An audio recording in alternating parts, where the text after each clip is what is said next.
یو تعزیتي قرارداد زمون د ډیر خوږ ملګري درویش افریدي صاحب والده صاحبه څو ورځې وړاندې وفات شوې وه. د دوی په هکله به د مغفرت دعا کوو. زمونږ یو بل ډېر ښه لیکوال دی د مردان د سیمې اقبال حسین افکار صاحب، د هغوی والد صاحب په حق رسېدلی دی، د هغوی په حق کې به دعا کوو.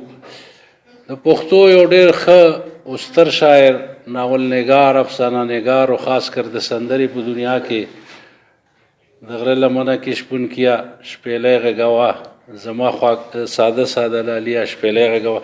غازي سیال د بنو د هغوی وفات شوی دی. اختر علي ملنګ یو ډېر ملنګ شاعر و، د رحمان بابا په مشاعرو کې به اکثر حاضر و. بیګا مې په فیسبوک ولیدل چې د هغوی وفات شوی دی او غالبا چې په مردان یا تختبایې کې خاورو ته سپارلی شوی دی. او دغسې موږ سره یو استاد و، ډېر ښکلی استاد و، فضل ربي استاد، پرون په 2 غونډو کې خاورو ته سپارلی شوی دی. نو دعا کوو چې الله تعالی دې د دې ټولو مغفرت نصیب کړي، الله تعالی دې ولې جنتونه ورکړي، الله تعالی دې دوی پسماندګانو ته صبر جمیل ورکړي، او الله تعالی دې حضور نبی کریم صلی الله علیه وسلم ټول امتیانو بخښي، او الله دې په موږ ټولو رحم وکړي. الله اکبر ولله الحمد. دغه ضروري خبرې وې، نورې خو څه نشته که نه. اچھا دا هغه ځینې ما بلکې بیهوش صاحب وویل چې موږ ته د اجلاس پته نه وه. نو د موږ اجلاس خو د هرې میاشتې په وړمبي لکه نن دی دسمبر وړمبی اتوار دی، په دې باندې نمانځلی شي. خو دا درویش صاحب چې پکې هغه وکړو، نو فخر خیبر غازي خان چې کوم دی دا د موږ ټولو مشر و. را روان یعنی جنوري کې بعد موږ اجلاس په وړمبي اتوار نه، نو انشاءالله په دویم اتوار به بیا هغه د خپل هغه مطابق د سلسلې مطابق چې کوم دی هغه اجلاس جاری ساتو. اوس داسې یو وړوکی غوندې نظم دی، که تاسو اجازت وي. عنوان یې دی ملاله ثالث، ملاله ثالث په عربي کې درو ته یعنی دریمه ملاله. یوه خو د میوند ملاله وه، یوه د موجوده ملاله ده چې په امریکا کې ناسته ده، او دا دریمه ملاله ده. امید دی چې تاسو به یې وپېژنو. وایي چې ما ته تاریخ یاد دی، ما ته د پلار نیکه کیسې یادې دي، او دغه کیسې تسې کیسې خو نه دي، دا د مړانې او پښتو کیسې دي. د شجاعت نه ډکې، د ننګ غیرت نه ډکې، ډېرې د پت نه ډکې، د ننګ ناموس نه ډکې د پښتنو کیسې دي.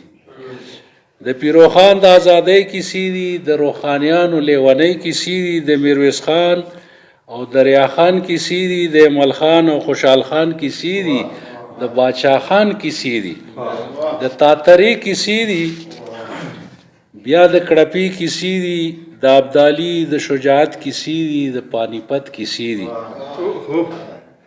که ایوب خان په میوند جنگ لتلی، که یو سرکش فرنګ میوند لتلی، چرته چې جوړه شوه خرپا د تورو، چرته چې پورته شوه ځلا د تورو، چرته چې ناسته وه ملاله ابۍ، چې حوصله یې د زلمو چې حوصله کړي د زلمو اوچته، بس نو د خولې نه یې ټپه پورته شوه. خو د ملالې ټپه لکه د اور بڅری، جذبو ترې اور واخیستو، هر څه لمبه لمبه شول. په دې لمبو کې هر څه د فرنګي لوګی شول، هر څه یې وسوځېدل، هغه په تېښته لاړو. د پښتنو زور او قوت ښکاره شو. خو د زمانې گردش په خپل رفتار کې یو ځل بیا دغه کیسه تازه کړه. د پښتنو په سیمه د ستر مومند په کور کې یوه ننګیالې ملاله بیا پیدا شوه. یوه ټپه یې وکړه لکه د اور بڅری، هر څه ترې اور واخیستو، هر څه لمبه لمبه شول. خو که څه بچ پاتې شول، نو هغه دا دی اشنا د ټول پښتون ناموس یې بچ پاتې کړو، د ټول پښتون ناموس یې وګټلو، د پښتنو تاریخ یې بیا ژوندی کړو، بیا د پښتون د مټو زور ښکاره شو. زما سلام دی ورته، زما سلام دی ورته. خدا ټپه به زمزمه کړمه بیا، که په میوند کې شهید نه شوې، که په میوند کې شهید نشوې ګرانه لاليه بې ننګی له د ساتینه.